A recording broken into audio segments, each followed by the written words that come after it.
Bien que Macron n'y porte aucun intérêt. C'est un guignol, en fait. Voilà. Il faut lâcher le mot, c'est un clown, devenu un guignol.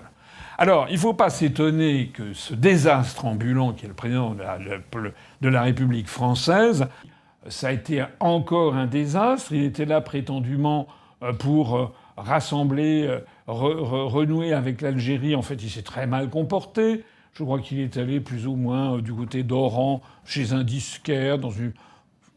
Enfin, c'était... Non, enfin, quand on est le chef d'un État, a fortiori le président de la République française, les personnalités extérieures, les chefs d'État étrangers ou les gouvernements étrangers dans l'ensemble du monde s'attendent à voir arriver quelqu'un qui a de la dignité, quelqu'un qui raisonne bien, qui connaît ses dossiers, qui est posé, qui est pondéré. Ils s'attendent pas à voir arriver quelqu'un qui est un adepte des boîtes de nuit, qui picole et qui raconte que des conneries. Enfin, c'est une évidence. Le résultat, c'est que l'Algérie elle-même, depuis ce voyage de Macron, l'Algérie ne cesse que de nous tailler des croupières. Le président Tebboune, à l'occasion d'ailleurs de l'affaire du Niger, a tenu des propos beaucoup plus pondérés et intelligents que ceux de Macron, en disant qu'il fallait calmer le jeu, qu'il fallait laisser la place à la démocratie, à la diplomatie, au débat, etc. Tout en condamnant le coup d'État, il a dit aussi qu'il fallait pas monter sur ses grands chevaux et lancer une intervention militaire.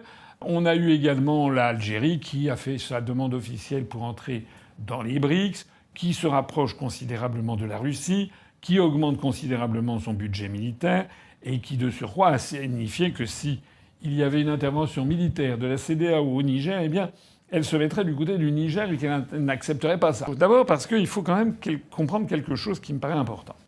C'est que la société française comme les sociétés occidentales ont pu évoluer sur ces questions, mais il faut bien comprendre que les valeurs qui sont maintenant celles présentées en Occident sur ces questions n'ont plus rien à voir, c'est le moins qu'on puisse dire, ni avec les valeurs occidentales, européennes ou françaises que nous avons diffusées dans le monde pendant des siècles et des siècles, pour pas dire depuis 2000 ans, ni avec les valeurs chrétiennes.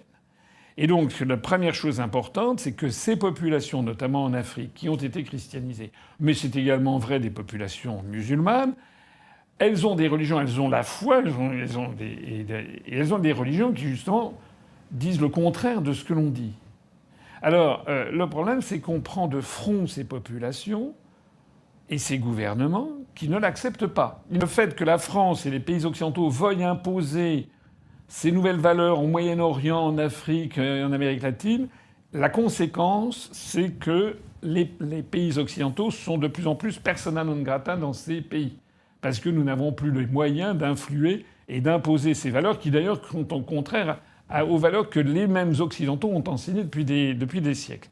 Donc ça, c'est le premier point. Il ne faut pas s'étonner de voir Poutine en train de ramasser la mise, et notamment le prochain sommet des BRICS en Afrique du Sud, qui va inviter 60 pays africains qui se retrouvent justement dans cette volonté de Vladimir Poutine de ne pas toucher aux traditionnelles valeurs familiales.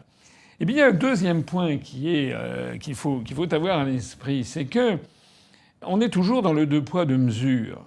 Beaucoup de Français considèrent que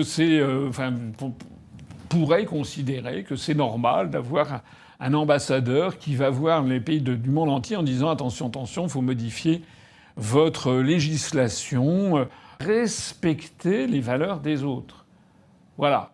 Et donc, de la même façon que nous n'accepterions pas de voir des pays musulmans nous envoyer des ambassadeurs pour nous expliquer qu'il faut que la France et que les Français arrêtent de boire de l'alcool ou de manger du porc, eh bien, de la même façon, il faut comprendre qu'il y a un certain nombre de pays du monde qui considèrent qu'on n'a pas à aller leur dire ce qu'il faut faire. Il faut bien comprendre ça. Si on veut comprendre finalement la clé du malaise qu'il y a, c'est même plus qu'un malaise, c'est une véritable crise des relations, pas seulement entre la France et l'Afrique francophone, mais entre le monde occidental et l'ensemble de l'Afrique, du Moyen-Orient et d'un certain nombre de zones du monde.